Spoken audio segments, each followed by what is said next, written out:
Olá, viventes do Cerrado. Estamos aqui mais uma vez finalizando o Junho Ambiental Gazeta do Cerrado. Este mês de junho, por que ele é considerado Junho Ambiental? Por causa do Dia Mundial do Meio Ambiente, que é comemorado no planeta inteiro no dia 5 de julho. Dia 5 de julho a gente iniciou com uma live de meio ambiente. A gente, na verdade, vem com as ações desde do fomento ao Dia Estadual da Mata Ciliar, que foram as ações que a Gazeta do Cerrado sugeriu, inclusive que fosse criado um projeto de lei através da deputada estadual Lona Ribeiro, para propor o Dia Estadual da Mata Ciliar, devido à importância que essas matas têm na proteção dos rios, córregos e nascentes de todo o estado. E no dia seguinte a gente fez uma live com o Ministério do Desenvolvimento Regional, com o Renato Jaime, que daqui a pouco vai estar por aqui, para poder também falar, e também o professor Fernando Vergara e o Fernando Amazônia também, do Instituto Ecoterra, para a gente poder fazer e trabalhar as questões ambientais de uma forma plural com os poderes e a sociedade civil organizada. Então a gente vem, a partir de todas as terças-feiras, a gente inclusive inspirou que fosse criado a Terça Ambiental Gazeta do Cerrado, que ela será dada continuidade nas próximas terças-feiras. Então a gente instituiu como uma ação ambiental da Gazeta do Cerrado permanente, porque a gente percebe a necessidade de se conversar, se dialogar com os diversos segmentos do setor ambiental, que hoje, quem assistiu e acompanhou, e pode assistir e acompanhar novamente, que estão registrados aqui no próprio canal do Instagram da Gazeta do Cerrado, quem assistiu e pode também ver, viu que que o meio ambiente já não é mais considerado só um fator ambiental isolado, e sim também como um fator econômico pelo impacto que ele causa e pela importância que ele tem em relação à economia e à influência, a irrigação, a questão da água, a questão dos recursos hídricos, né? E está diretamente ligado como um ambiente como inteiro, né? Um ambiente todo. Então, as queimadas também tem gente que não consegue fazer a associação geral, mas se tirar as queimadas, tira nutriente do solo, tira as matas ciliares, com isso assoreia os rios e dá um problema muito sério. Então, em decorrência disso, finalizando o mês, a gente traz o tema de hoje, que é o quê? O papel do Estado e do Judiciário na questão ambiental e a importância desse tema relevante. E a gente trouxe e convidou algumas figuras para poder participar e também os poderes do Estado também. A gente trouxe e convidou, com muita honra e alegria, a desembargadora Ângela Prudente, que ela é presidente da Comissão Gestora do Plano de Logística Sustentável do Tribunal de Justiça do Tocantins, e também ela é vice-corregedora-geral da Justiça do Tocantins, do Tribunal de Justiça. E também o Procurador de Justiça do Ministério Público, o Dr. José Maria da Silva Júnior, que é coordenador da COAP, e de Urbanismo, Habitação e Meio Ambiente, e o COAMA, e coordenador do Fórum Tocantinense de Combate aos Impactos dos Agrotóxicos. E ele ingressou também no Ministério Público desde 92. Assim como o Renato Jaime, que é presidente da Naturatins, que vem falar para a gente sobre essa questão também da fiscalização, prevenção ambiental.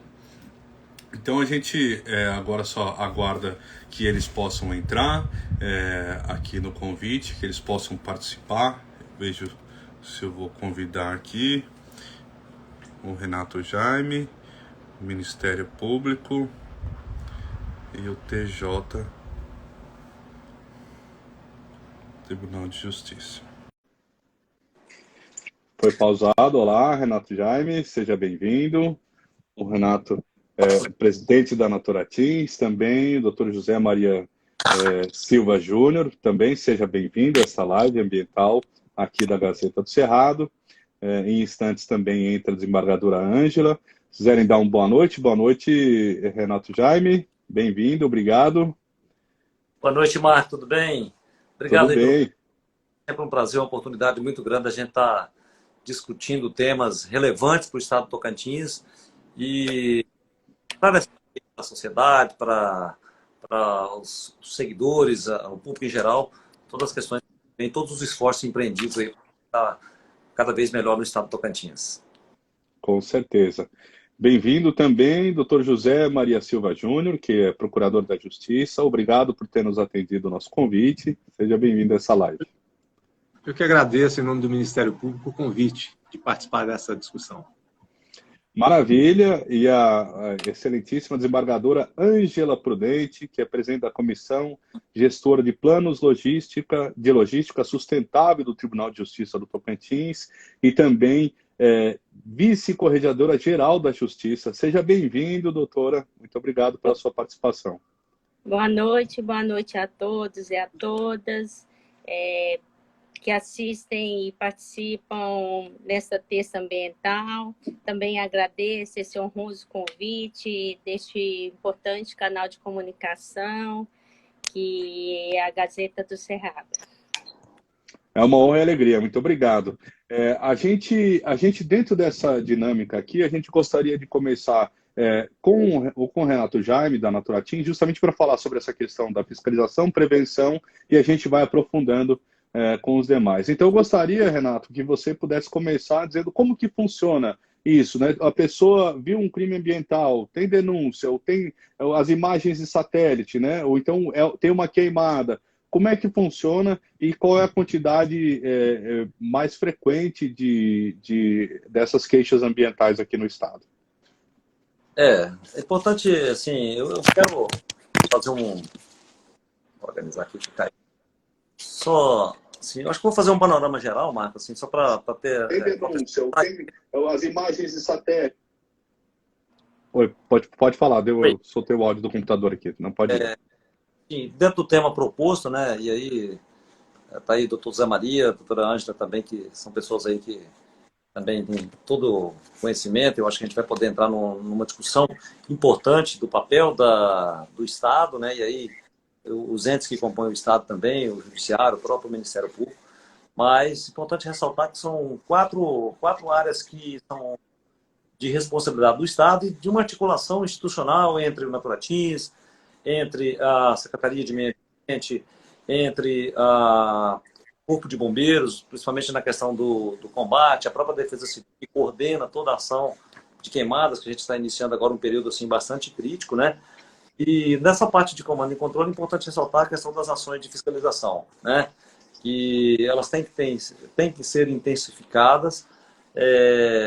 A gente tem 12 unidades regionais em todo o estado do Tocantins, com uma equipe em prontidão para atender as demandas ali nos municípios, né?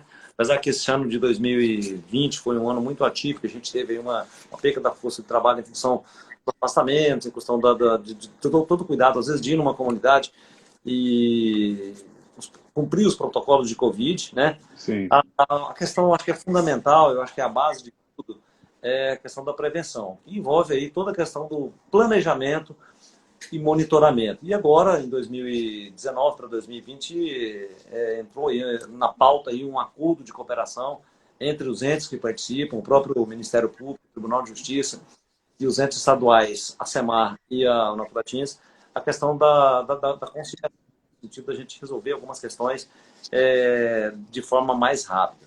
Mas, assim, um aspecto importante além da fiscalização, é a questão da educação ambiental, que tem um peso importante. Eu acho que a gente precisa desenvolver esse trabalho.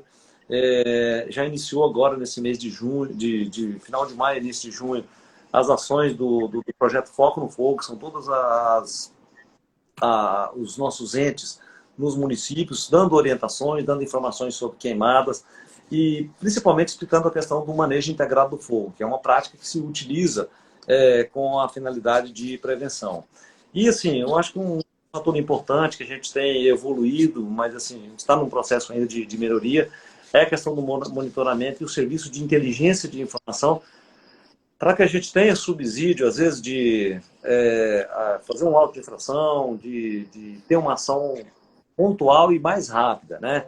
Então, desde 2019 já, um projeto aí que começaram a chegar os dados, principalmente numa parceria entre a Universidade Federal e Naturatins e SEMAR, a questão da cicatriz do fogo, né? Que é um mapa das regiões onde houveram queimadas nos últimos anos. Então, isso aí tem nos ajudado muito, principalmente na questão da prevenção tanto de queimadas como desmatamento ilegal também, né?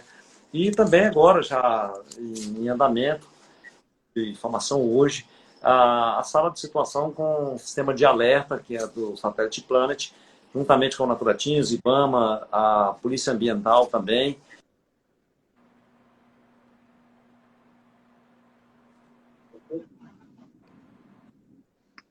E também tem todo esse conjunto das ações de combate, que aí, é claro, numa incidência do crime ambiental, tem que haver um monitoramento.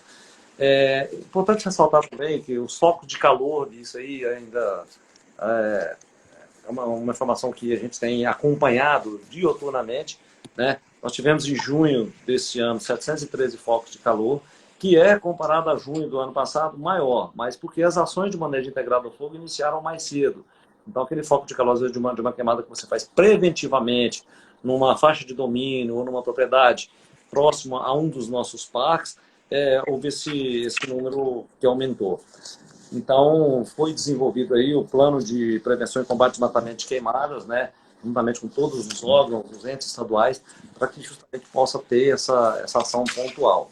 E, assim, mas lembrando que esse manejo do fogo precisa de uma autorização para que possa ocorrer, não é? Precisa de uma autorização. Assim, existe toda uma técnica específica para isso, né? E a gente tem monitorado aí os nossos sistemas, né? Nós tivemos só um exemplo, você está dado de 2020, que foram os dados que já foram compilados, né? Nós tivemos mais de 6 mil requerimentos, né, para isso. E aí você falou a questão de infração. Tivemos em 2020 556 autos de infração, com multas no volume de 43 milhões, né? E 3 milhões e meio foi feita a conversão de multa, né? Só ato de licenciamento em 2020, 8.250, foram 5.800 análises. Aí, se você dividir per capita dia, dá um número bastante expressivo. Tivemos 488 outorgas, 4.000 autorizações para utilização dos recursos hídricos, né, que são as duas, 2.558 licenças. Então, se você pegar isso e dividir por 365, a gente emite um número considerado de licença. É claro que seguindo todo o rigor, toda a legislação, que é uma coisa assim bastante relevante para cumprir. Aí, falando assim sobre a questão da infração, do crime ambiental, eu queria citar os três trâmites do auto de infração, né? Então, uma das situações é a obrigação de reparar o dano ambiental, né? E aí pode-se fazer um plano de recuperação da área degradada, pode fazer um plano de regularização ambiental, que isso aí seria na esfera civil. Na esfera criminal, o auto de prisão em flagrante, né? Dentro do tipo de crime ambiental, né? Os boletins de ocorrência, e isso aí ocorre numa esfera criminal, que pode ser uma ação penal, e aí tem o próprio Ministério Público também pode propor isso, e a penalidade é realizar uma ação dentro do judiciário, né? E o auto de infração é aquele embargo e notificação, que é o pagamento da multa, né? E hoje, a multa sendo paga após o auto de infração, em até 20 dias, a pessoa tem um desconto de 30% e após 20 dias o valor integral com correção. E o não pagamento da multa, é claro que implica a inscrição em dívida ativa, esgotadas todas as esferas e recursos administrativos, né? Ou seja, a pessoa que levou a multa não pode, fica travado, não consegue empréstimo, não consegue financiamento, não consegue as liberações de qualquer documento, né, oficial, Isso. Não é isso? Isso também. E assim, o que é importante ressaltar é a questão tem uma Câmara de Julgamento que visa justamente a gente simplificar e facilitar a resolução desses impasses ambientais. A grande maioria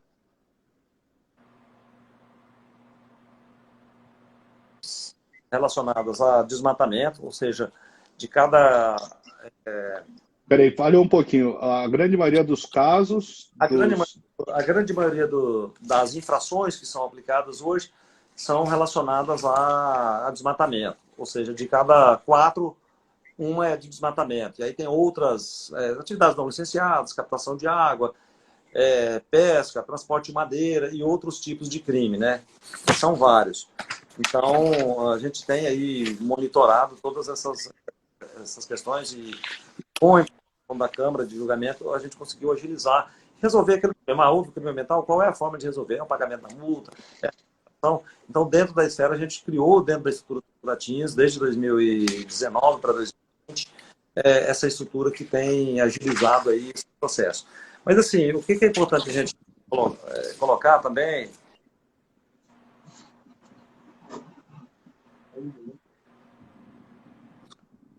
quando trava, uma...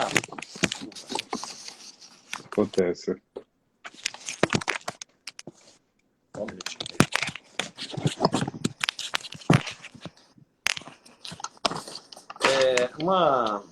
Um cenário hoje, principalmente dos marcos históricos que, assim, no estado do Tocantins, a partir de 2012. 2012 foi a sanção do Código Florestal, assim, o marco foi em julho de 2008, que é aquela questão de quem desmatou antes de 2008.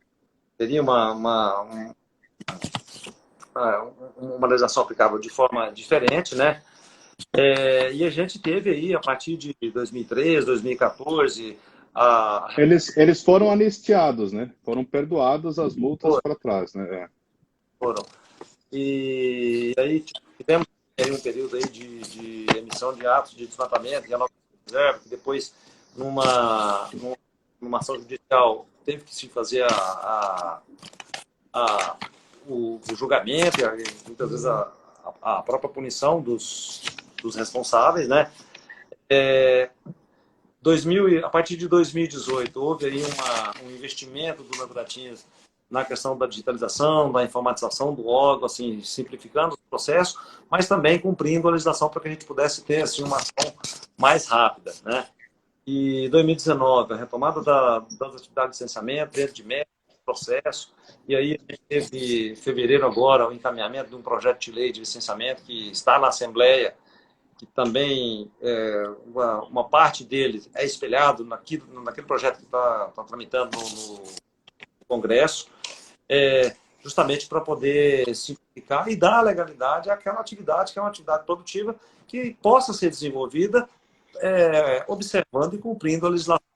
Acho que é um favor muito forte. E, assim, uma das questões também de várias notificações que poderiam virar processos judiciais, eu acho que assim, foi um avanço muito grande aí, eu acho um trabalho assim, que foi coordenado pelo o Tribunal de Justiça, foi o Acordo de Cooperação Técnica, que eu entendo isso, que tem, assim, dá uma agilidade maior e a resolução de problemas e conflitos dentro das regiões e das áreas de interesse, né? E é isso, então a gente, eu acho que assim, de uma forma geral, a gente tem buscado aí, às vezes com alguma dificuldade tecnológica, de recursos humanos, de infraestrutura, né? Esse ano a gente conseguiu dar uma condição melhor para os nossos técnicos, para a nossa equipe poder trabalhar, poder produzir mais, atendendo aí aquilo que a nossa legislação prevê. Eu acho que o grande avanço, o grande legado de 2020, 2021, principalmente, é que a gente venha ter aí essa questão da legislação, que é um avanço, e nesse acordo de cooperação com os órgãos, a gente conseguir resolver os conflitos de forma conciliatória, né? E eu acho que é isso, assim, como introdução, acho que vai ter um momento de perguntas também, que a gente vai poder estar discutindo aí, entrando em algumas questões mais... Maravilha. Agora eu passo a palavra para o Procurador de Justiça José Maria da Silva Júnior, para ele comentar um pouco sobre isso, porque o Ministério Público também é um braço da fiscalização, como uma defesa no interesse da população em geral, né? Então a gente... Agora deu uma travada, vocês estão me escutando? Sim. Está me escutando? Sim, sim. Doutor José?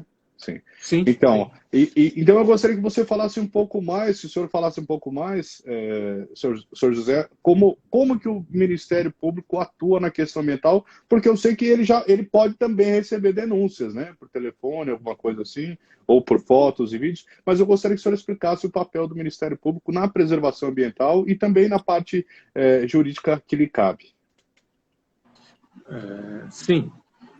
Inicialmente, quero cumprimentar o presidente da Naturatins, o Renato Jaime, a desembargadora Ângela, que tem feito um trabalho muito significativo no Tribunal de Justiça nessa temática ambiental, já conhecido já de um bom tempo.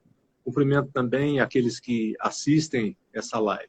Pois bem, o Ministério Público atua na questão ambiental por uma determinação da Constituição. Uma das tarefas atribuídas ao Ministério Público é justamente a tutela do meio ambiente, no sentido de que é um interesse coletivo, um interesse difuso, disperso por toda a sociedade. E, sendo assim, a própria Constituição e a legislação que cuida da organização do Ministério Público, né, lhe conferiu alguns poderes e algumas responsabilidades no trato com a questão ambiental.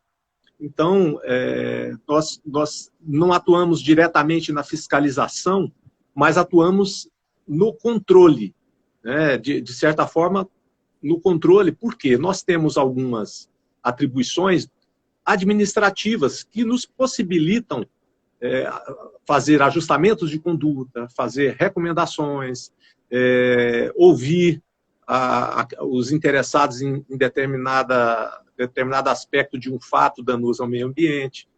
E temos ainda, né, também por determinação constitucional, a responsabilidade, o que a gente chama de poder-dever.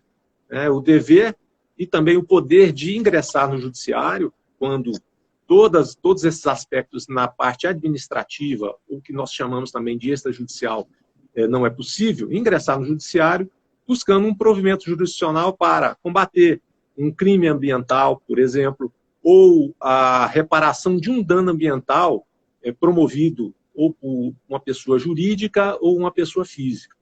Nós temos todo uma legislação de base que possibilita esse trabalho do Ministério Público. E, de fato, nós podemos atuar por iniciativa própria, ao termos conhecimento de algum dano ou impacto ambiental, que nos chegue por vários meios, né?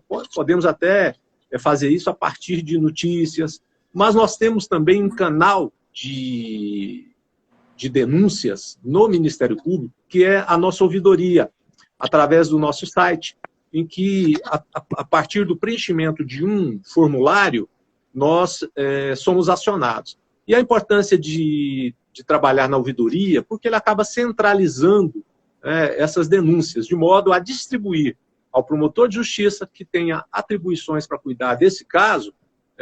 Por exemplo, pode ser o promotor de justiça de uma comarca como Itacajá. Então, se o fato aconteceu em Itacajá, nós podemos receber isso pela nossa ouvidoria e de imediato já é encaminhado, e o promotor de justiça, obviamente, se vier bem instruído, ele já terá condições de tomar alguma providência. Se não tiver instruído muitas informações, ele vai verificar se tem informações mínimas para identificação do fato, da localização, do possível autor, né, e aí tomar as providências, seja no âmbito da responsabilidade civil, né, ou na responsabilidade penal. E, invariavelmente, essas questões ambientais envolvem os órgãos encarregados de fazer a gestão ambiental no Estado. Ou Naturatins, na sua maior parte, ou alguns órgãos também que alguns municípios possuem, que cuidam também da política municipal de meio ambiente. E o Ministério Público, então, ele atua no Estado todo, em cada comarca, em cada circunscrição judiciária, há um promotor de justiça responsável, né, para trabalhar essa questão ambiental mais local, numa promotoria de menor movimento, numa cidade menor, com poucos municípios, o promotor cumula essa atribuição com outras, como a parte criminal geral, ou a parte de família, de infância e juventude. Mas nós temos, nas maiores comarcas do Estado, promotorias de justiça especializadas, que atuam, algumas, exclusivamente em questões da tutela de direito difuso, ou interesses coletivos, e outras especificamente em meio ambiente. Posso citar, por exemplo, Araguaína, Palmas e Gurupi, onde os colegas trabalham exclusivamente a parte ambiental e da ordem urbanística, fazendo, né, esse trabalho nesses temas. Mas, de 2018 para cá, especificamente no início de 2019, o Ministério Público tem mudado a sua forma de atuar na questão da defesa ambiental, da tutela ambiental no Estado. Nós criamos 3 promotorias de justiça regionais para atuação com base em bacia hidrográfica ou em regiões específicas. Então, nós temos uma promotoria de justiça que atua numa área que abrange mais a bacia do Rio Araguaia, uma outra que trabalha tendo como foco a região da bacia do Rio Tocantins, e mais ao norte nós temos a Promotoria de Justiça Especializada em Meio Ambiente, que é a Regional Ambiental do Bico, do Papagaio, que abrange já um conjunto de municípios, né, daquela região. Além disso, esses promotores atuam só com meio ambiente. Todas as atribuições estão relacionadas a meio ambiente, e então essas questões relacionadas, né, mais à zona rural são de atribuição dessas promotorias de justiça, sem prejuízo de uma atuação conjunta com os promotores locais, o que é sempre salutar, já que a região é imensa de atuação dessas promotorias.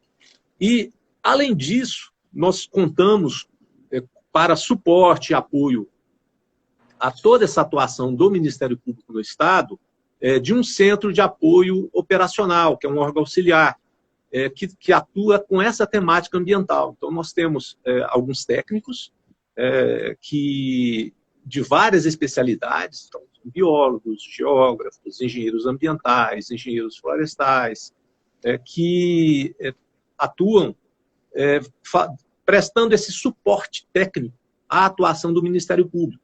Então, nós emitimos pareceres, fazemos vistorias e emitimos relatórios, e com base nessas informações, o colega promotor de justiça, ele tem condições, então, de, com mais suporte, resolver esses conflitos ambientais, procurar resolver.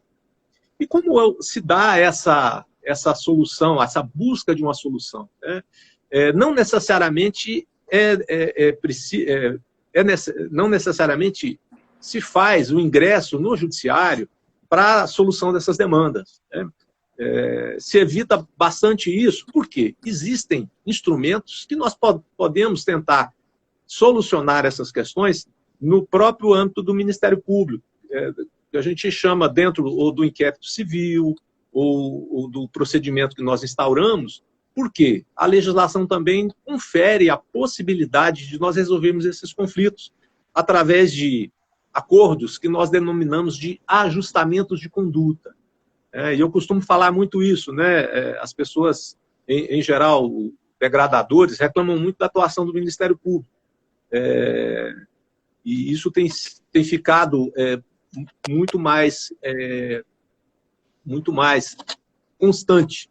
Mas eu costumo dizer o seguinte, que o Ministério Público não tem atribuição de atuar onde não há problema ambiental, onde não haja um crime, onde não haja um dano ambiental, onde não haja uma irregularidade, por exemplo, a falta de um licenciamento ambiental, de uma autorização. Então, na realidade, nós somos obrigados, pela legislação, a tomar essas providências no interesse da sociedade como um todo. Dentro do Centro de Apoio Operacional do Meio Ambiente, que eu coordeno, hoje nós temos uma equipe com mais de 10 técnicos que se desdobram para atender em todas essas áreas, a dar esse suporte ao colega promotor de justiça. Nós temos atuado já há algum tempo em melhorar a nossa capacidade de análise dessas questões ambientais, através de ferramentas de geotecnologias. Então, nós temos um laboratório de geotecnologias, que é coordenado por um geógrafo, que é estruturado para fazer análise em cima de imagens de satélite ao longo do tempo, justamente para caracterizar, né, essas ocorrências, por exemplo, ou de queimadas ou desmatamentos. Hoje, com muita facilidade, através de várias bases de dados, é possível verificar né, havendo a imagem de satélite, antes do fato, logo após o fato, dependendo da imagem de satélite, e a evolução ou não das medidas e providências para a recuperação ambiental, por exemplo, de um desmatamento. Uma outra questão que nós também desenvolvemos foi justamente o cruzamento de informações de várias bases de dados. Hoje nós temos informações, por exemplo, do Ministério da Justiça, através de um acordo de cooperação técnica, em que trabalhamos com imagens de satélite com resolução de 3 metros, fora outras bases de dados. Esse é o mesmo satélite que o INPE está usando também? Ou é separado? Não, nós também temos outro satélite. São outras imagens. Não? São imagens de melhor resolução, dependendo da escala. Mas o INPE também, nós temos acesso também a essas informações que são, na realidade, acessíveis a todos, né? E o que nós fazemos, então? Nós temos um grande desafio no Tocantins, que é justamente promover a regularização ambiental de imóveis rurais que desmataram bem antes da divisão do Estado de Goiás, com a criação do Tocantins, e que vem desmatando ao longo do tempo. E não interessa ao Ministério Público, não há um interesse jurídico naquele que desmata legalmente, naquele que procura o órgão ambiental, busca a sua autorização, hoje faz o cadastramento das informações do CAR como deve ser, destacando as áreas de preservação permanente, o percentual de reserva legal, de modo que nós atuamos onde há indícios ou elementos que demonstrem alguma irregularidade. E aí não é uma opção não atuar, é obrigação, é dever.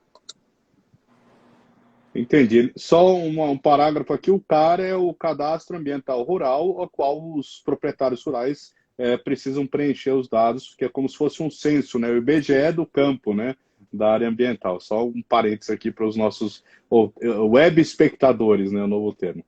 Mas obrigado pela explanação. Agora a gente passa para a desembargadora Ângela Prudente, presidente da Comissão Gestora de Plano de Logística Sustentável do Tribunal de Justiça do Tocantins e também vice-corregedora-geral do TJ Tocantins. Bem-vinda, doutora. E eu faço a mesma pergunta, né? Qual que é o papel do Tribunal de Justiça na questão ambiental, né? E como que ele pode somar a esses outros processos que a gente acabou de ver aqui? Então, boa noite, Marco Aurélio. Quero parabenizá-lo por essa iniciativa. Eu já conhecia aí profissionalmente na área de comunicação, publicitário, documentarista, e que vem contribuindo muito para o nosso estado de Tocantins, né? No setor audiovisual, valorizando a nossa cultura. Cumprimento o ilustre procurador, doutor Zé Maria, parceiro aí da Rede Tor Sustentável, uma pessoa que também já conheço há muitos anos e que entusiasta e atuante nesta área do meio ambiente, né?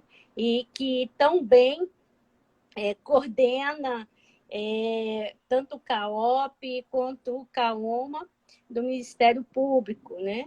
E hoje é uma referência quando se fala em meio ambiente, pela sua competência, pela sua expertise.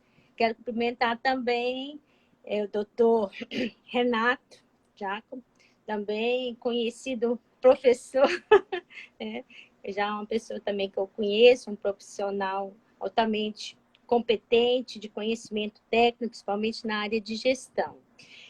Falando do poder judiciário, eu gostaria de ressaltar a importância deste tema do meio ambiente para o judiciário, não só o judiciário nacional, mas também para o judiciário do estado de Tocantins, né? Eu acho que isso vai muito além dos poderes instituídos, mas também da sociedade em geral, né? E a própria Constituição Federal, em seu artigo 225, ela estabelece que todos têm direito ao meio ambiente ecologicamente equilibrado. E o judiciário é sensível a essa questão hoje tão importante, não só para a geração presente, mas também para as gerações futuras, né? Tem instituído políticas públicas, né, no âmbito do próprio judiciário, que vai muito mais além, né? Nós sabemos aqui, como foi dito pelos meus antecessores, né, que a fiscalização cabe mais aos órgãos do poder público, que é da competência estadual ou municipal.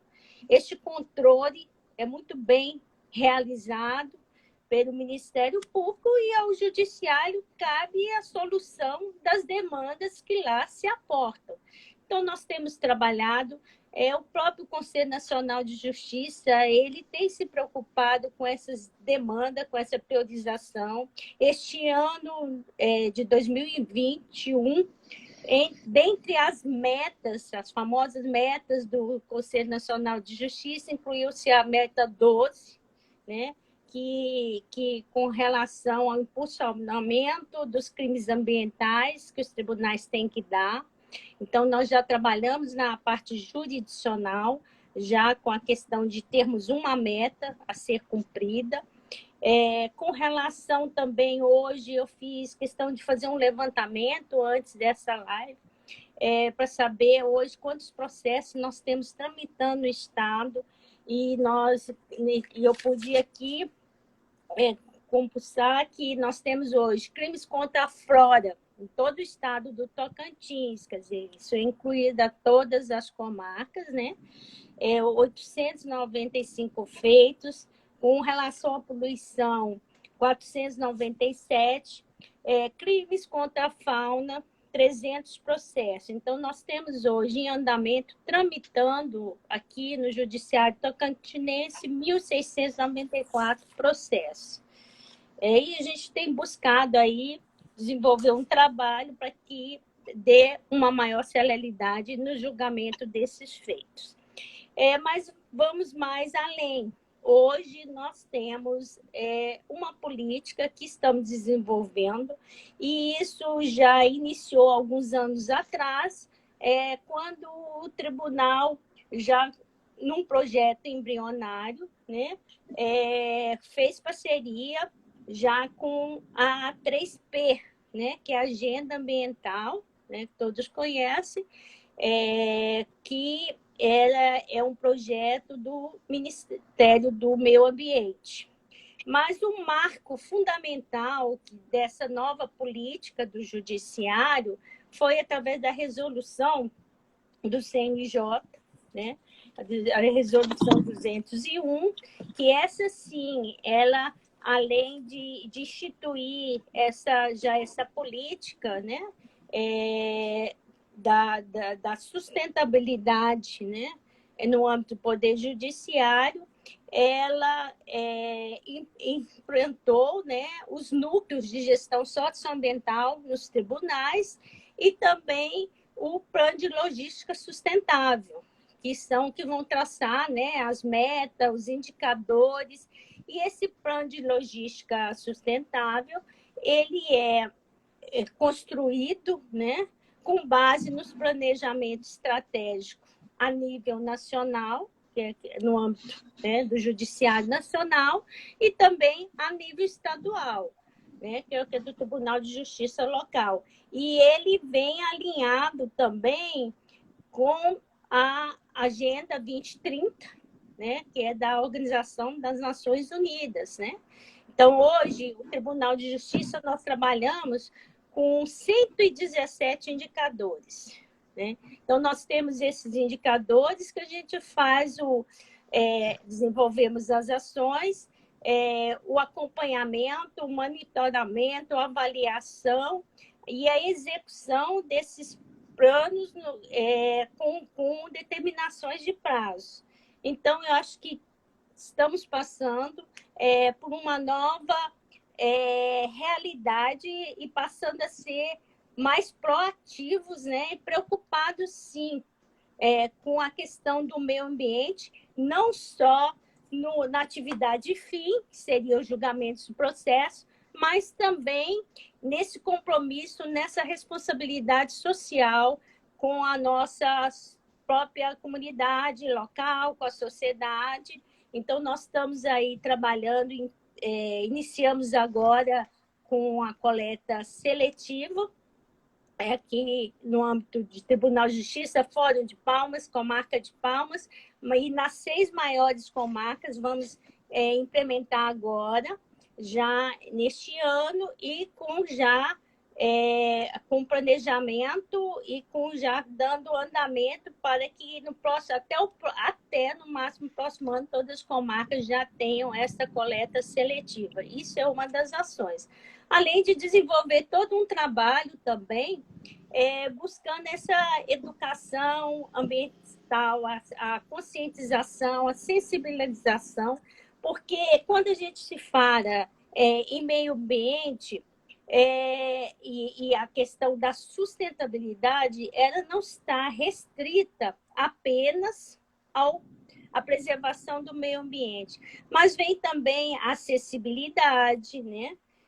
Hoje já estamos trabalhando também com a diversidade, com a inclusão social, com as contratações sustentáveis.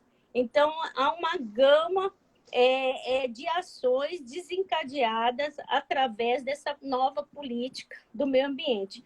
E, recentemente, agora, no dia 16, o CNJ publicou uma nova resolução, que é a Resolução 400, que também trouxe mais ênfase, mais transparência e mais até ações e indicadores que deverão ser implementados por todos os tribunais de justiça no país.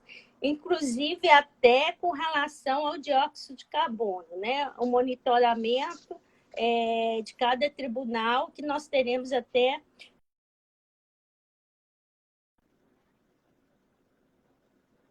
isso, essa compensação da emissão de dióxido de carbono.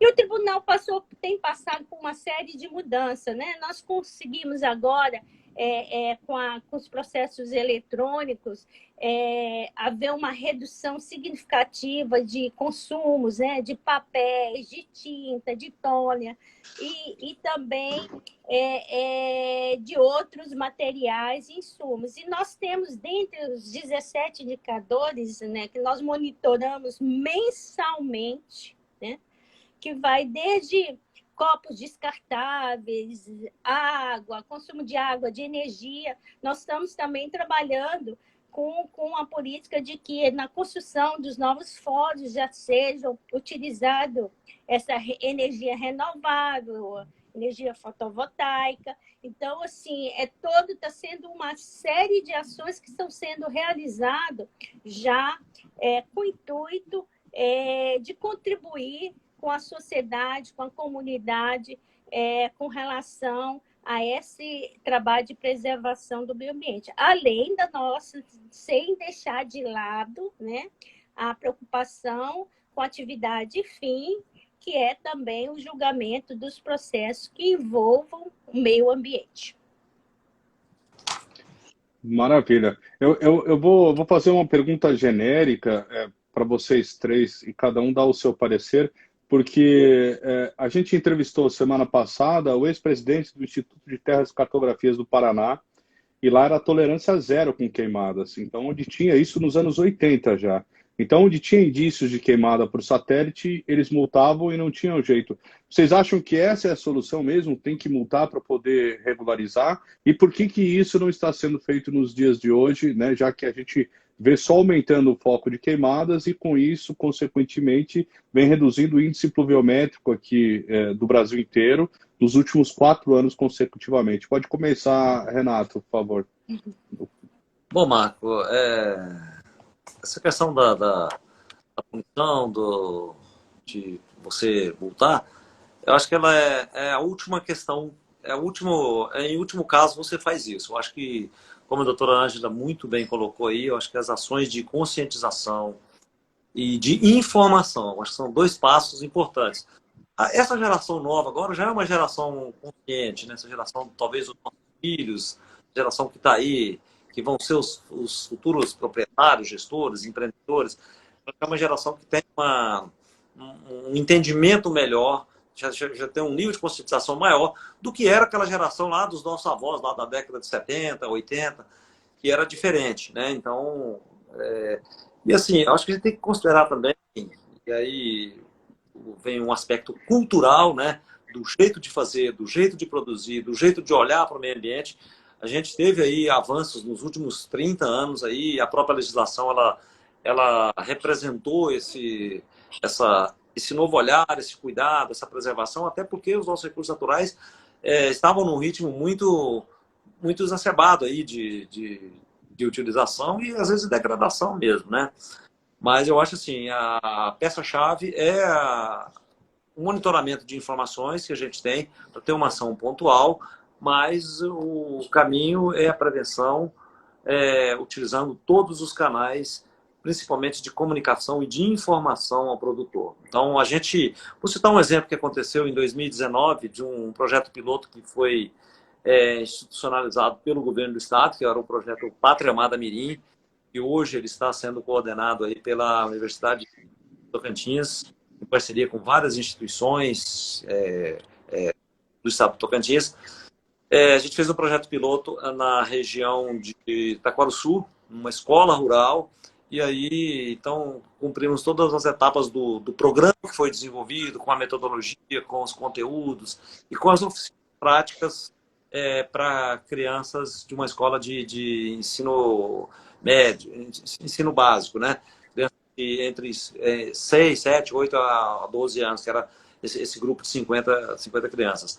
E aí, curioso, quando você vê um menino de 11 anos de idade, ele fala, pai, não pode colocar fogo, porque esse fogo pode passar e tudo mais. E assim, essa nova geração, se a gente investir em informação e conhecimento e ter um programa de educação ambiental forte, eu acho que a gente consegue ser diferente e evitar aí uma ação posterior. É claro que muitas pessoas agem de forma criminosa, eu acho que esse aí tem que ser punido, e a gente precisa também ter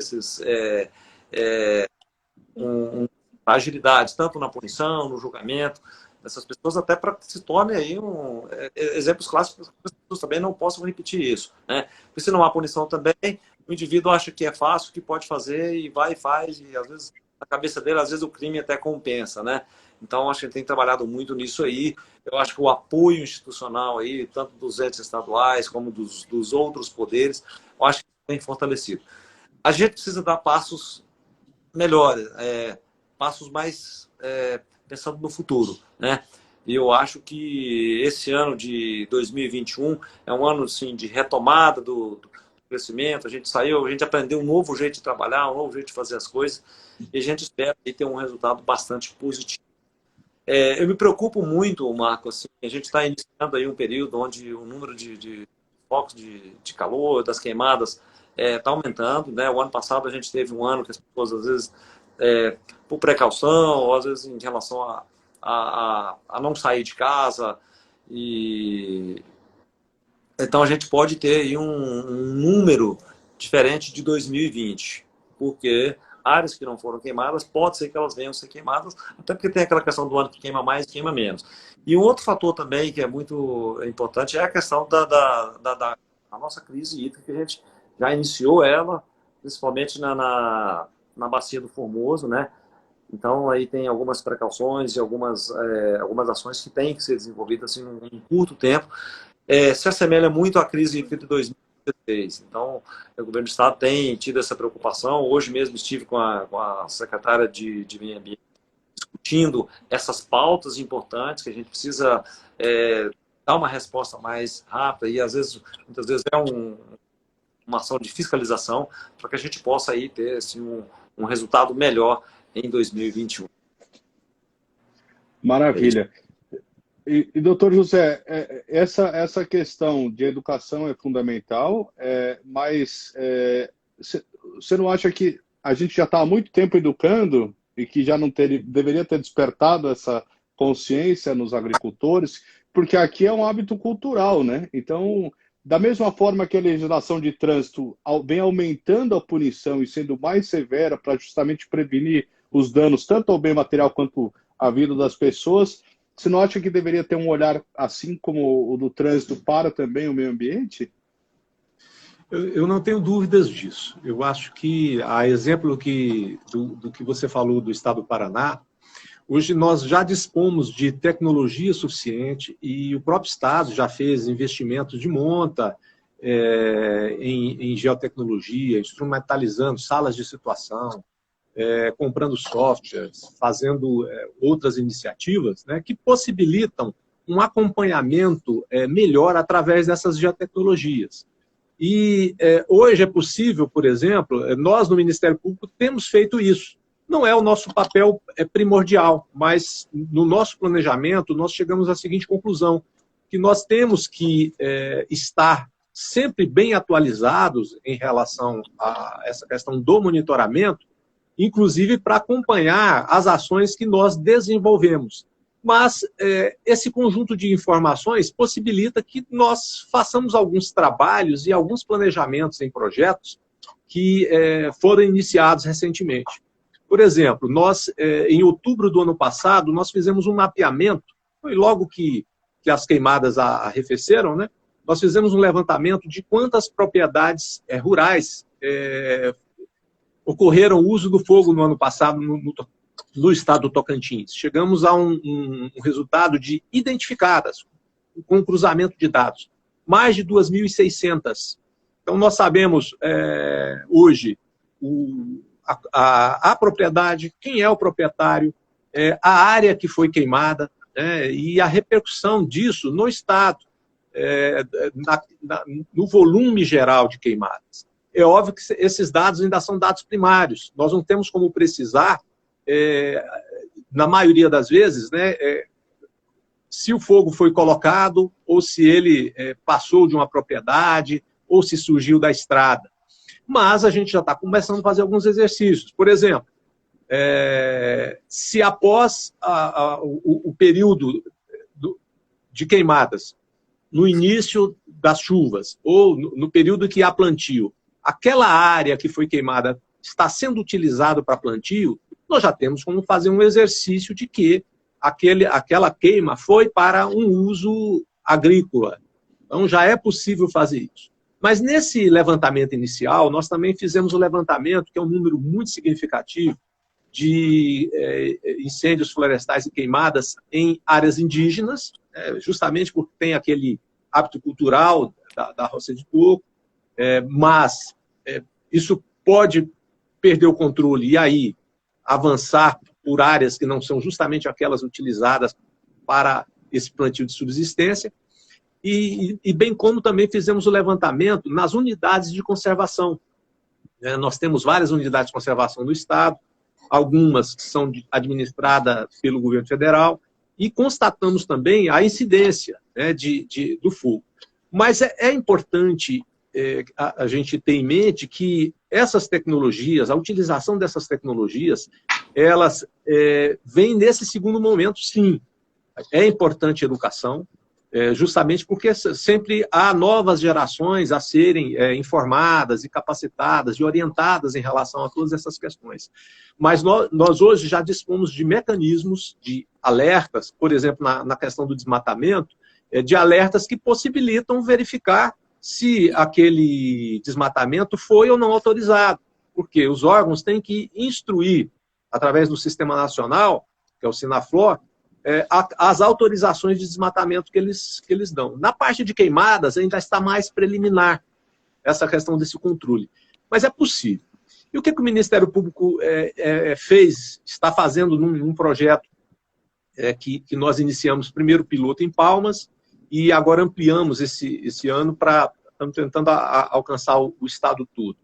Justamente promover as notificações desses proprietários rurais que nós identificamos, informando que a propriedade está sob monitoramento e que no ano de 2021 vai ser feito uma verificação se há novamente a incidência dessa queima. E na orientação que está sendo passada, nessa recomendação, é justamente para que o produtor rural, que tem a sua responsabilidade também em relação à questão ambiental, tome providências para não fazer uso do fogo sem autorização no período que é Mais legalmente perigoso, possível. né? No período, não fazer de forma alguma no período restritivo, proibido, que em geral começa já em julho, e também tomar providências no sentido de prevenir que o fogo chegue à sua propriedade. Como fazer isso? Bom, todo mundo sabe a questão dos aceros de proteção. Mas, além disso, integrar ou apoiar as brigadas de incêndio municipais, ou juntamente com seus vizinhos, ou com o seu sindicato, ou a sua associação, também trabalhar brigadas rurais, né, civis, para que possam um ajudar o outro de uma forma mais objetiva, para alcançar esse resultado. É muito penoso. Ano passado nós acompanhamos aí, juntamente com o Naturatins, com o Exército, em vários municípios, a ação dos brigadistas. E é muito penoso combater o fogo, perigoso. O ideal é prevenir. Mas eu concordo em parte com o que o presidente Naturatins disse. Educação é importante, tem que ser feita sempre. O Estado fez uma iniciativa, inclusive, de incluir nos currículos, nos conteúdos escolares esse ano, de 2020, essa temática ambiental, deve ser repetida esse ano. Mas nós precisamos trabalhar melhor essa questão da fiscalização através desses instrumentos de geotecnologia. É possível, sim. Nós estamos desenvolvendo alguns modelos. O Ministério Público tem acompanhado essa questão de perto, mas a responsabilidade primeira de fazer essa atuação administrativa são dos órgãos ambientais, não só do Estado, mas dos municípios também, assim como da Polícia Militar Ambiental. E é preciso, realmente, utilizar essas informações de uma forma mais estratégica. Então, se nós temos como identificar agora, fazer esse monitoramento, olha, nós vamos verificar esse ano as propriedades que reincidiram no uso do fogo e vamos fazer uma análise mais minuciosa nessas. Porque é possível, sim, em algumas situações, fazer a correlação da finalidade do uso desse fogo. Evidentemente, em muitas situações, acidente, os próprios produtores rurais acabam prejudicados com a queima das suas cercas, animais também que acabam sucumbindo, né? Mas há uma responsabilidade também dos produtores e da sociedade em relação a essa questão de evitar o uso do fogo e também apoiar essas iniciativas, que no ano passado foi muito exitosa, de várias instituições do Estado e do governo federal e de muitos municípios que juntos trabalharam estratégias para prevenir, fiscalizar e combater o fogo quando ele ocorreu. Tá certo. E doutora Ângela, como que você vê essa questão das multas? E depois tem mais um conceito que há uns 2 anos atrás veio uma membra da ONU e ela comentou sobre o direito da terra, né? Como uma terra poder ter essa leitura como um ente de direito que pode até ingressar com alguma ação de reparação ambiental, inclusive, né, no sentido de que, olha, eu também estou aqui, né, como uma entidade, como se fosse alguém que pudesse pedir o ressarcimento e reparação também disso. Como que você vê esse processo da fiscalização, aplicação de multas e do direito da terra, doutora? Olha, eu vejo assim que, como foi dito também, tanto o doutor Zé Maria, doutor Renato, eu acho que é importante, sim, haver esse controle efetivo das queimadas, né? Então, havendo esse controle, é lógico que teria que se verificar, né? Se houve realmente o crime ambiental, e acho que sim, a aplicação de multa é uma forma também até educativa, né? Porque às vezes as ações somente educativas não causam, não têm um resultado como esperado, né? Então eu acho assim que não deixa de ser, né? é uma forma pedagógica até para que as pessoas aprendem a cumprir o que está determinado nas legislações. Então, acho que é importante haver esse controle, não desprezando também as ações preventivas. Eu acho que é importantíssimo, né? Como foi muito bem dito pelo doutor Zé Maria, hoje nós dispomos de recursos tecnológicos, né? Que conseguem antecipar um dano maior. Né? Então, eu acho que essas ações, eu acho que é um caminho de mão dupla, tem que trabalhar nos dois sentidos, neste controle, um controle efetivo, mas também nessa questão educativa. Com relação à questão do direito à terra, eu vejo que é uma situação ainda que está sendo trabalhada, mas, sim, um posicionamento pessoal meu, eu entendo que deva ser, sim, respeitado, certo? Isso é um posicionamento meu, né? Mas eu vejo que é importante, não podemos deixar de ter essas ações visando essa resolução. Por exemplo, um exemplo que o doutor Renato disse, hoje nós temos aí alguns termos de cooperação técnica que o Poder Judiciário tem com o Estado, o Ministério Público, com a Defensoria, e para a resolução desses conflitos até de áreas impactadas. Nós temos um exemplo que foi um sucesso, um case, que é ali na bacia do Rio Formoso, que até foi desenvolvido pelo juiz ali, com a iniciativa que trabalha nessa, e que teve um resultado altamente positivo, né? Que é o doutor Edson Magalhães. Então, eu vejo, sim, que temos, sim, que hoje eu acho que todas essas questões que envolvam o meio ambiente, elas têm que ser tratadas, né? Assim com todas as instituições e poderes. Eu acho que isso aí não adianta, hoje já é uma questão que a gente tem que ter uma visão mais macro. Então, não é só de uma instituição. Ótimo. Renato, a gente vai para a última rodada, indo para o encerramento aqui. Você falou da questão de 3 milhões de multas já foram recebidos e tem mais 40 em andamento. Para onde que vão esses recursos? Como que é aplicado? E quem faz a gestão dos recursos das multas, no caso da Naturatins? Eu não sei também se é diferente para onde vai para os outros, para o Ministério Público. Você consegue nos dizer como é que é utilizado esse recurso? Esse recurso, na verdade, ele cai num fundo que é o Fundo Estadual de Meio Ambiente, né? E ele tem uma destinação específica para as ações de combate e monitoramento, né? E aí pode ser através de equipamentos, aquisição de itens para combate daquele crime ambiental que gerou a multa, né? Via de regra, esse é o conceito. Só colocando assim, falando nessa questão da punição, da fiscalização, uma dificuldade que a gente tem, e aí eu acho que o meio ambiente, e aí foi muito bem citado aí o exemplo e a comparação com o sistema de trânsito, né? A questão da multa, dependendo do infrator, ela chega junto com a conta de energia, né? Todo mês tem, né? Até porque isso aí evoluiu muito, né? E a grande diferença é que a gente tem uma dificuldade muito grande de individualização da conduta, né?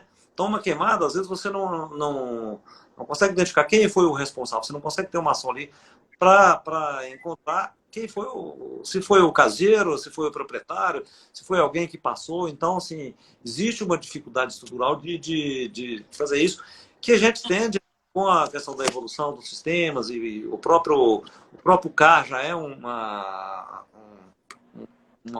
referência para a individualização dessa conduta. É claro que aí a gente tem que usar aí todas as nossas outras alternativas, né? A questão do drone, do avião, do acero negro.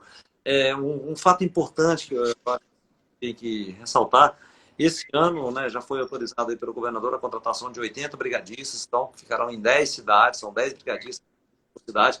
É uma coisa que também, eu acho que os municípios têm que cumprir esse papel de dar esse apoio, de fazer uma parte dessa política pública, né? Então a gente vê, tem municípios e áreas que queimam mais, assim, historicamente, todo ano você sabe que tem aquilo ali. Quando você investe na brigada, na prevenção, na conscientização, você tem um resultado médio, né? É basicamente isso. Maravilha. Doutor José, então, e essa questão do... também a gente falou muito da queimada, mas a questão ambiental é muito mais ampla. Eu vi que você também faz parte do controle de impactos dos agrotóxicos, né? Como que é feito esse controle? Porque a gente sabe que o Brasil usa, em média, de 3 a 4 vezes mais o agrotóxico do que o até indicado pelo próprio fabricante. Existe alguma forma de controlar esse tipo de uso, ou de ter algum tipo de fiscalização, ou até punição pelo uso excessivo? Porque depois o agrotóxico também no lençol freático, ou se não tiver a mata ciliar, vai direto para o rio, né? Que usa até para irrigar a plantação, né? Sem dúvida. Realmente, além desse trabalho de apoio às promotorias, eu integro e coordeno atualmente o Fórum Tocantinense de Combate aos Impactos de Agrotóxicos, que na realidade é um conjunto de entidades públicas, né? O próprio órgão ambiental, a Secretaria Estadual de Meio Ambiente, o Ministério da Agricultura, com a sua representação, CREA, dentre vários outros, né? A ADAPEC, além de organizações da sociedade civil, participam. E o Fórum, na realidade, é uma articulação para que essas entidades e órgãos possam atuar nesse tema. Então, ele não tem uma atuação executiva direta, mas ele aciona administrativamente ou busca informações e discute temas para justamente os órgãos possam trabalhar melhor e em conjunto essas questões. Então, nós temos realmente essa situação dos agrotóxicos no Brasil, ela é muito séria, amplamente utilizada e há várias publicações que fazem comparações, inclusive, com o que é utilizado na União Europeia, nos Estados Unidos, na Rússia, em vários outros países. E muitas desses agrotóxicos que são utilizados no Brasil já foram banidos em outros países. E realmente a nocividade deles é uma realidade. Ninguém desconhece isso. Ninguém desconhece isso, né? Mas, esses impactos, por exemplo, no exemplo que você disse, né, que vai chegar água, com certeza. Há um monitoramento feito pelas secretarias estaduais de saúde, que são compiladas num monitoramento do país inteiro, que justamente verifica nos municípios, através das análises feitas pelas concessionárias de água e esgoto, quais os agrotóxicos que são identificados ali. Então, eles têm lá, semestralmente, que fazer isso. O Ministério Público Federal desenvolve um projeto em que ele demonstra município por município aquilo que foi encontrado. Então, mas nem todos, essa análise ela não é muito simples. Você precisa ter o reagente específico para verificar se determinada substância está na água. Então, em geral, se levantam as mais comuns, mas há inúmeras pesquisas dessa realidade. E é uma preocupação porque muitas vezes os danos vão aparecer ou nos trabalhadores ou em consumidores, né, muito tempo depois ou de forma acumulativa ao longo dos anos em função desse uso. Mas existem algumas iniciativas, inclusive do próprio Estado, de fazer o acompanhamento, a verificação através de alguns programas, né, de visita a supermercados, se observa alguns produtos e se faz essa análise. Nós temos como membro do nosso fórum a Universidade Federal, que tem um laboratório de análise, e fazemos parte de uma rede também. Mas é algo muito complexo de fazer esse acompanhamento. Mas o órgão encarregado de fazer isso mais diretamente no nosso estado é a ADAPEC. E há uma possibilidade muito tranquila hoje também, através dessas novas tecnologias, de se fazer o cruzamento de dados, por exemplo, dos agrotóxicos que são legalmente adquiridos e chegam ao Estado através das notas fiscais, que vão para as revendas, e das revendas são disponibilizadas ou compradas aí pelos usuários diretos. justamente para poder ver o volume e não só esse volume, a quantidade, mas também a diversidade desses produtos. E é a responsabilidade do Estado, através da DAPEC, de fazer esse controle. Então, vários avanços nessa área têm ocorrido, como, por exemplo, o desenvolvimento de um sistema que possa fazer um controle melhor desses produtos que chegam a Tocantins, que ainda da questão do receituário agronômico, que é obrigatório para eles, né? E a legislação já trata como crime também a questão da utilização indevida, da contaminação decorrente do uso desses produtos. Obviamente depende de um levantamento, de uma perícia, né? Mas já há alguns casos em que há esse acompanhamento e essa identificação. Falando um pouco aí, a doutora Ângela nos brindou aí com um número de processos, né, que estão em curso no judiciário. Nós estamos trabalhando através daquele termo de cooperação, possivelmente um mutirão de conciliações, né? Ainda não tem data marcada, mas já iniciamos essas conversas aí com o judiciário, até por iniciativa do doutor Wellington, titular da comarca de Cristalândia. E, obviamente, haverá participação do órgão ambiental Naturatins.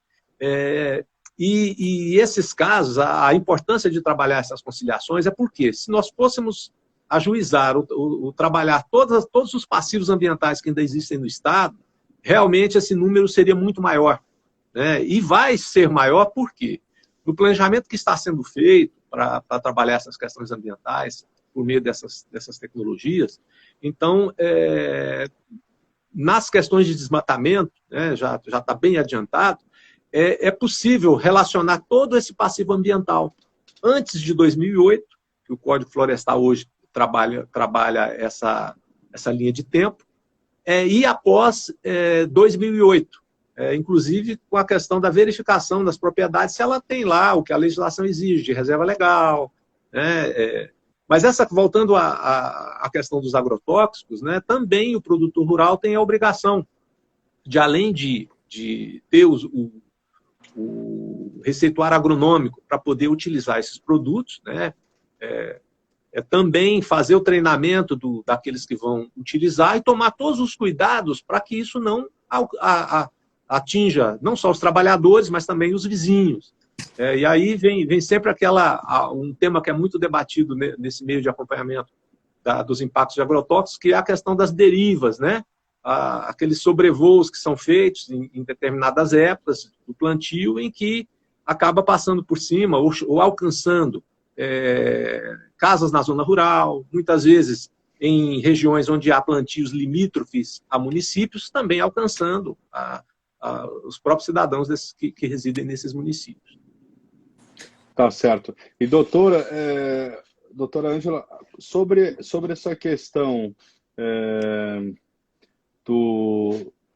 dos outros, porque assim, houve dentro dessa Código Florestal Brasileiro, e também houve o pedido para que se fizesse também esse estudo de resíduos e análises para todos os municípios, para que depois fossem feitos o sistema de coleta seletiva dentro dos municípios, e já estava determinado, já está determinado que se fosse cumprido, e já foi dado um prazo para a implementação. E por que até hoje a gente não vê a coleta seletiva de resíduos, né, sólidos e separação dentro dos municípios brasileiros, e do Tocantins em especial?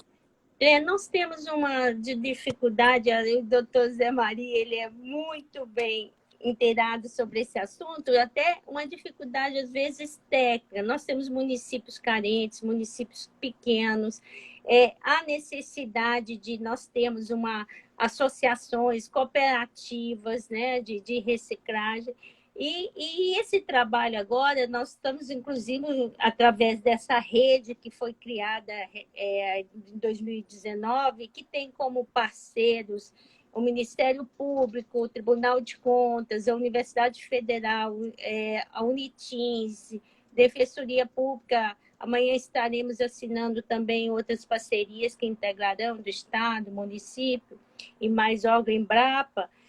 nós vamos buscar desenvolver essas políticas, uma forma de troca de experiência, de boas práticas, até porque a gente sabe da situação do nosso estado aqui, que nós temos aqui 3 pontos hoje que são as maiores cidades. Gurupi, que já tem uma estrutura também, Palmas, Araguaína, mas nós temos 139 municípios no estado do Tocantins. Então, o município, às vezes, arcar com essa coleta é um custo alto para eles. Então, nós estamos buscando uma forma, talvez, doutor Zé Maria tenha participado disso, de regionalizar, né, para facilitar essa coleta. Eu acho que o importante é que nós estamos iniciando, nós estamos concretizando.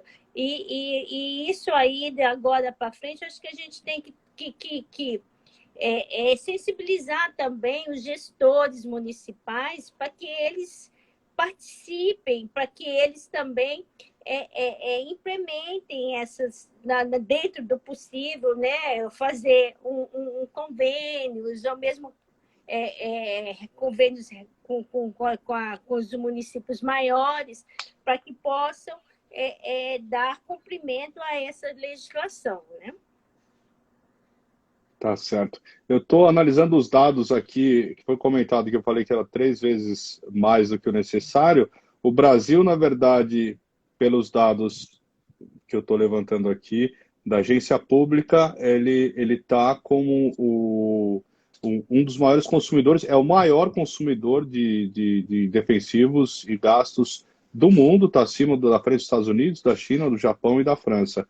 Mas se for dividido por hectare de área cultivada, ele está em 7º lugar, mas também está na frente, só está atrás do Japão, Coreia do Sul, Alemanha, França, Itália e Reino Unido. Ou seja, ainda é um dado alarmante pela quantidade de agrotóxicos que a gente tem. Mas realmente o dado de 3 vezes mais, eu não consegui achar esse dado, eu tinha visto em algum lugar, eu queria citar a fonte, e não consegui citar a fonte nesse momento, depois eu mando nos comentários. Mas eu queria ir para as considerações finais, Renato Jaime, você pode comentar um pouco e falar do papel da Naturatins aqui e por que a gente está fazendo essa live, né, e qual o papel aí do Estado no meio ambiente para a gente finalizar. Tá certo. Bom, é só agradecer aí, Marco. Acho que a Gazeta tem cumprido esse papel social importante, né?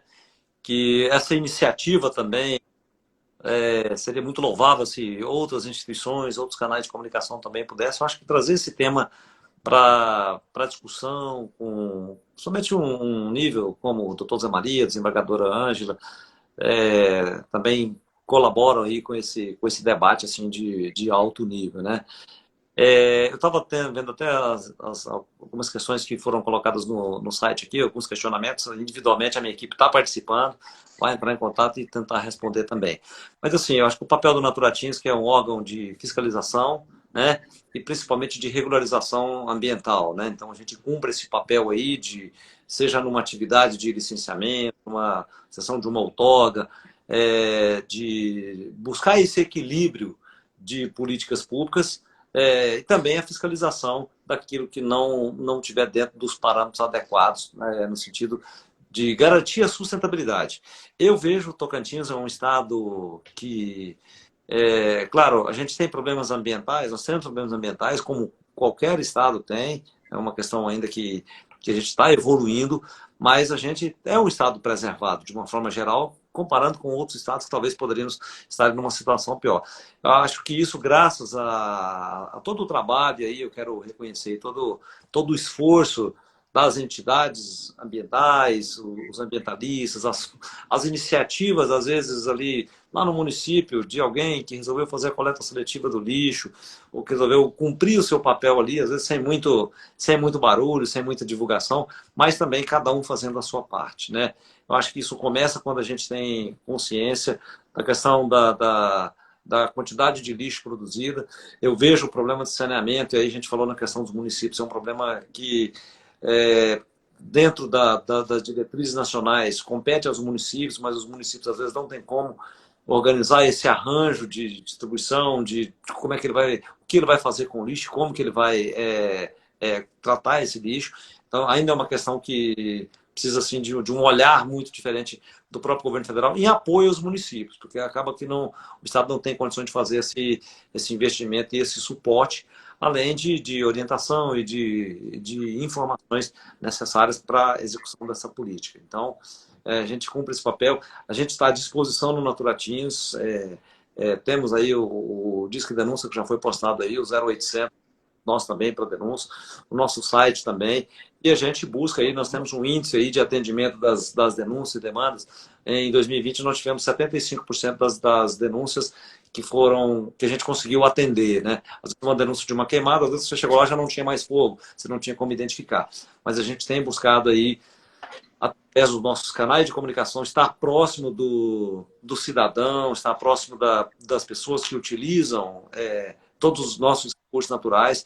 Isso é uma obrigação que nós temos com o cidadão tocantinense, é uma obrigação que nós temos com as instituições que também cumprem o seu papel, desde o apoio e o suporte a um guia, um condutor ambiental, a uma carteira de pesca, ou seja, tudo isso a gente tem buscado aí trabalhar com esse olhar de atender o cidadão e garantir o cumprimento da legislação com a consciência, com todos os valores que é preservação ambiental e aquilo que a gente, talvez o legado das últimas 2 décadas aí, que a gente conseguiu melhorar em termos de olhar para o meio ambiente, a gente conseguir implementar isso, né? Então, quero agradecer aqui a toda a minha equipe do Naturatinhas, muitos estão aqui online agora na live, são as pessoas que estão aí do nosso lado aí dia a dia, eu acho que fortalecendo as ações do órgão, e a gente quer aí, já estamos no meio do ano, né? 2021 já está do meio para o final, né? Praticamente. A gente quer aí consolidar esse ano aí com ações e com resultados muito positivos para todos nós. Tocantins é nosso, é dos nossos filhos, das gerações vindouras. Eu acho que esse é o papel importante. E você, Marco, acho que tem assim, sido assim, um elo muito forte e isso tem ajudado muito para que as pessoas conheçam o trabalho das instituições e garantir a sustentabilidade. Obrigado aí pela oportunidade mais uma vez. Maravilha, nós te agradecemos. Doutor, você pode fazer as considerações e também quem precisar procurar, às vezes o Ministério Público, como é que faz, é para qualquer um e pode falar. Tá bom, muito obrigado. Mais uma vez, agradecer a oportunidade também, participar desse momento com o presidente Naturatinhos, com a desembargadora Ângela, né? E dizer que o Ministério Público é uma instituição acessível. Como eu disse, hoje, o canal mais fácil de se trazer a informação de algum fato, inclusive juntando documentos, vídeos, é o nosso canal da ouvidoria, que está no nosso site, que é o site do Ministério Público. Então, qualquer canal de busca, basta colocar MPTO, que vai surgir o nosso site e lá vai ter o link, lá o botão para clicar na ouvidoria. E aparece um formulário, né, para ser justamente preenchido com as informações. O que se orienta é que o máximo de informações para identificar essa situação sejam fornecidas, né, para que se possa, então, fazer esse encaminhamento mais rapidamente para o colega promotor de justiça que tem atribuições para atuar nisso, né? Dizer a importância da atuação dos órgãos que atuam no sistema de justiça. Hoje nós temos essas ações que foram faladas aí no judiciário, nós temos tido uma resposta muito positiva do judiciário, não só em todo o Estado, mas também do Tribunal de Justiça, em ações que ali tramitam. Justamente porque temos hoje um aparato técnico para fundamentar melhor as proposições, né, quando não é possível fazer aquele acordo extrajudicial e é necessário fazer o ingresso da ação.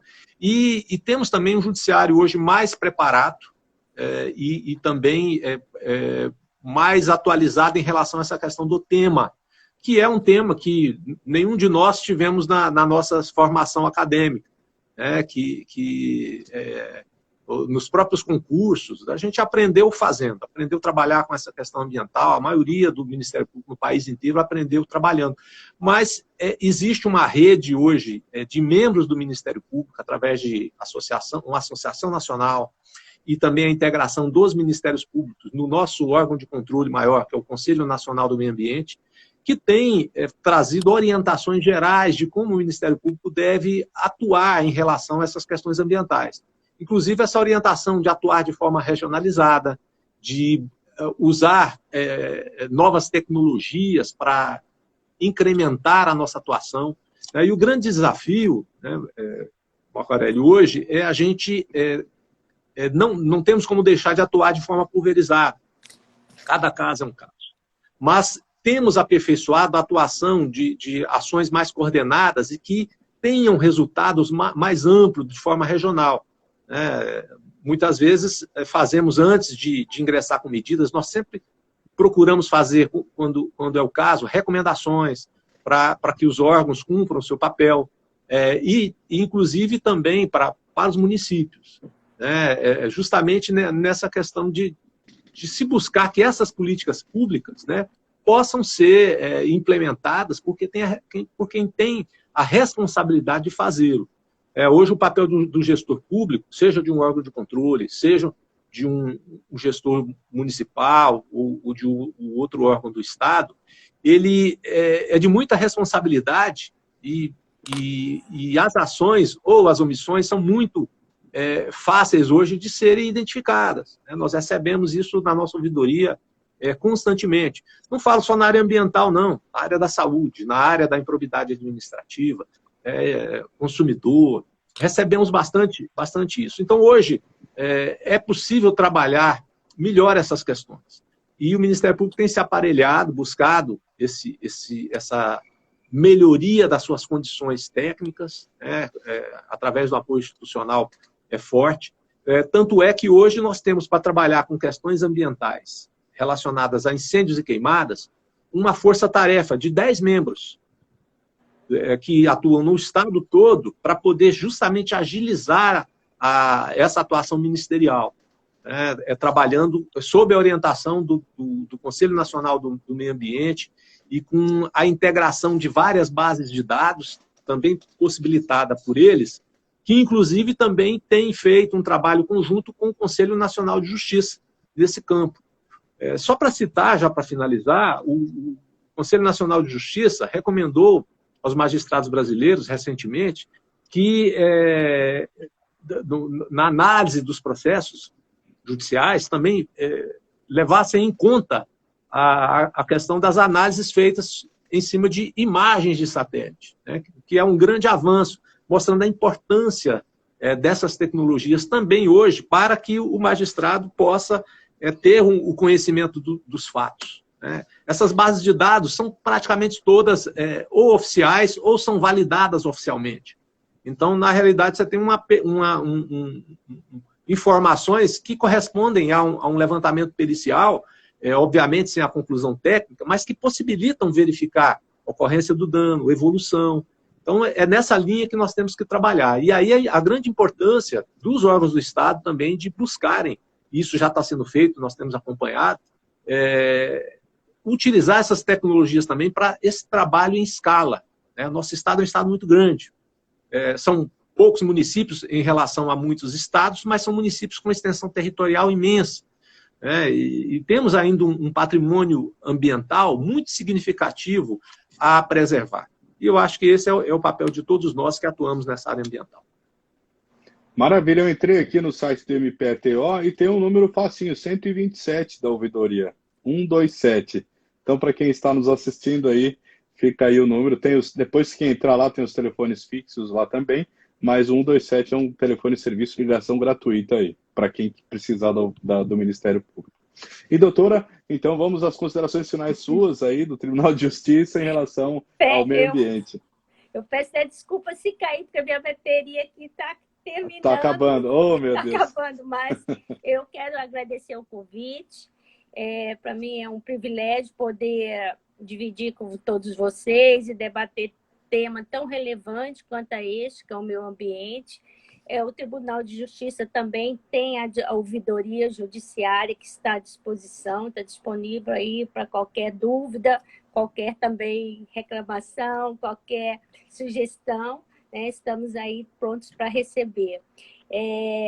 Nós estamos aí num trabalho de implementação dessas políticas, né, de sustentabilidade no âmbito do Poder Judiciário. São ações voltadas a práticas institucionais que tenham como objetivo a promoção de comportamentos éticos que contribuam para o desenvolvimento ambiental, social também, cultural e econômico, melhorando não só o meio ambiente, mas também a qualidade de vida, não só dos nossos servidores, mas da comunidade e da sociedade no geral.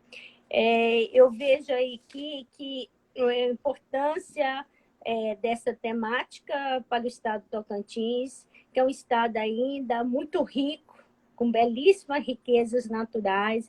Então, todos nós, não só nós, agentes públicos, né, representantes de poderes, mas também a sociedade. Então, eu conclamo que cada um dê a sua parcela de contribuição em prol da preservação do nosso meio ambiente, né? Então, eu acho que o ambiente ele é feito...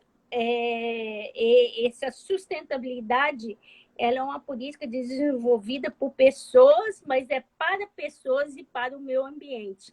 Então, eu acho que isso aí é importante, essa integração, essa participação também, não só dos poderes públicos, mas também da comunidade como um todo. Então, fica aqui o nosso sinceros agradecimento. Muito obrigada. Nós te agradecemos. E é isso aí, muito obrigado a todos que participaram, você que está na escuta aí do outro lado, web espectador. A Gazeta do Cerrado conclui esse Junho Ambiental Gazeta do Cerrado, mas continua na próxima terça-feira com a Terça Ambiental, que a Gazeta do Cerrado também vai se dedicar ao tema ao longo do tempo aí, para a gente tratar desses assuntos, trazer soluções, trazer provocações também, que faz parte do serviço de um jornalismo sério de qualidade. Muito obrigado para vocês, que a gente possa contar com todas as entidades aí para poder continuar fazendo essa preservação ambiental e manter o pouco que sobrou, né? Apesar de termos muitas riquezas naturais, a área remanescente florestal ainda é muito baixa. Então a gente precisa começar já a pensar em reconstruir, em reflorestar aí as nossas florestas e os nossos biomas. Mas eu agradeço demais a participação de cada um, Renato, Dr. José, doutora Ângela, pela participação, e contem com a Gazeta também em apoio e suporte para as ações ambientais que os órgãos fizerem. Nós estamos aí, tá bom? Muito obrigado. Obrigado. Boa noite. Obrigado. Boa noite. Boa noite.